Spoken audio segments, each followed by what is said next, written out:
Yo, what's happening, world? Name's Raheem Flowers, and looks like the chickens is coming home to roost for Mr. Tariq Nasheed, Mr. Melanoid Nation, the man who created Hidden Colors, the art of macking, the macking within, the art of gold digging.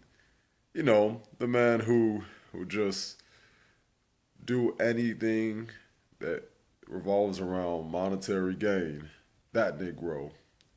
The man who created the Crispy Puppet series and the founder of the Coon Train and the Coon Train Awards slash Plantation Awards. Yes, man. So apparently, Tariq was on Fox News, which actually surprised me a bit because I didn't know that he would manage to get a spot in a place like Fox News. Now, I'm not fond of conservatism myself, just like how I'm not fond of liberalism or libertarianism or any of those political parties because they're not for black people, and honestly, black people should not be trying to embrace either ones or any of them. Either, even the Green Party, like, doesn't matter.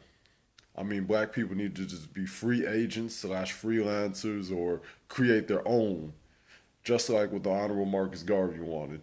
But right now, I want to talk more about just Tariq and this Tucker Carlson debate. Now, apparently, Mr. Tariq Nasheed, as he was speaking to him, there was something that stood out to me. I mean, Tariq, it's funny how he was trying to talk about how Jesse Lee Peterson was deflecting when he was on his show. And it's also funny how he says that this is what coons and these suspected white supremacists do. As he was alluding, or saying that Tucker was. And I remember when Tucker Carlson asked him if about, importing non-white immigrants coming to America and letting them have, reap the benefits of like governmental assistance. How black people could even do that and importing non-white immigrants. And Tariq said, do we not live in a white supremacist society? But, if Tariq was really smart, this is how he'd answer the question. Simple answer that many people would probably give in that situation. Cheap labor. If you give them cheap labor and then you show them that the grass is greener on the other side, i.e., America, as opposed to what they call a third world country like Somalia, then you will be able to embed things in their subconscious about how great it is to live in good old white America.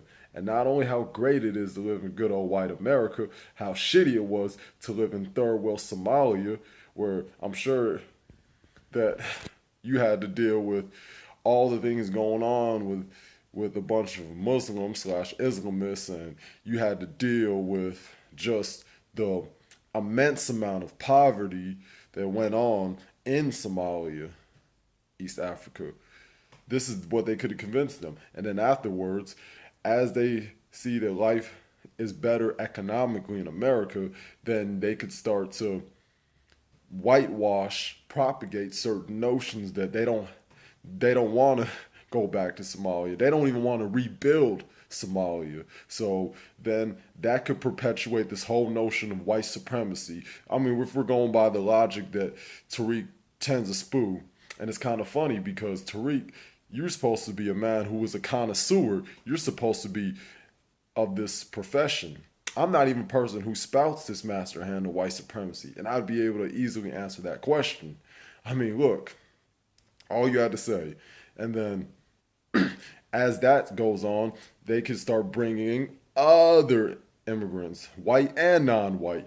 And then they see that, oh, good old USA, the grass is so much greener and you don't have to think about going through that magnitude of poverty like if I lived in Somalia or if I lived in Bangladesh or if I lived in Pakistan or if I lived in India or if I lived in Mexico or if I lived in Nicaragua or Brazil. So they can keep on doing this, or Nigeria and whatever nation that your origins and then your roots. So that should have been the answer.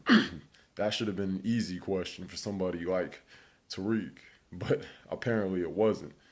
Calling him a suspected white supremacist and trying to say, is it not? Do we not live in a white supremacist country and all that stuff?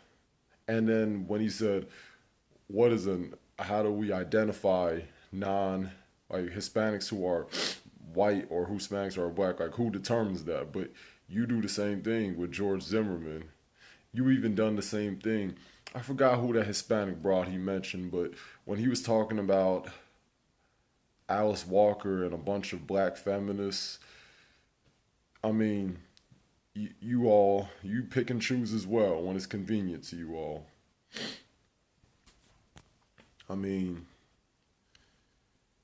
to me, that when I thought about that whole conversation, that dialogue that transpired between Tucker Carlson and Tariq, the only thing I thought about was about microaggression. The funny thing is, that's what could start happening. And that's what Tariq should have said. Then you can start embedding these microaggressive messages, and that's when white supremacy can really slither in by making a group, a demographic of people more economically comfortable. And then when you have a small sector of people within that demographic who do something that is incriminating, then you can start to have these stereotypes, these preconceptions, because of the civilizations that they were brought up in. But he didn't do that though. He just kept pressing and pressing and pressing about living in a white supremacist nation. And one thing Tariq said, I think he said at least, was something about when he was using the whole Black Lives Matter thing, Tucker Carlson. And that is true.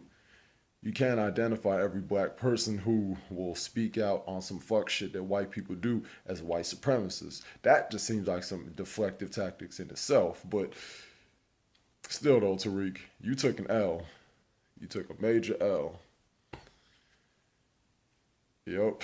So when you go on your live show, your live stream, and you delude your fans and tell them that, look, this is just what these suspected white supremacists do. They will put you on there, and then they'll ask you these ridiculous questions, even though you couldn't answer that ridiculous question. You know, you would say something to that effect. That's all that transpired to me. And the thing about Tariq is he too uses that microaggression. He just does it more in a reverse psychological manner by making his Hidden Color series and by talking about coons.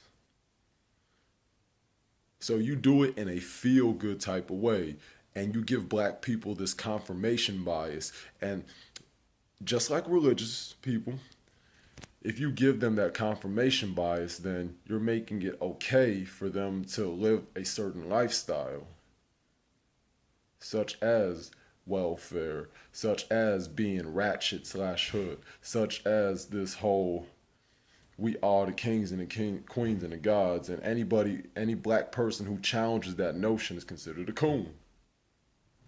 That's what you made it out to be. But fuck Tariq. Fuck Umar. Fuck Boyce Watkins. Fuck Theo Wilson. Don't give a shit about the 5150 like Corey Holcomb and Zoe Williams, who you also made fun of, like Corey Holcomb's. And funny thing is, just because I say something about Tariq doesn't mean that I'm with Soto Nation and a Tommy Sotomayor supporter and a coon who just overlooks things that white people do, because that is not the case.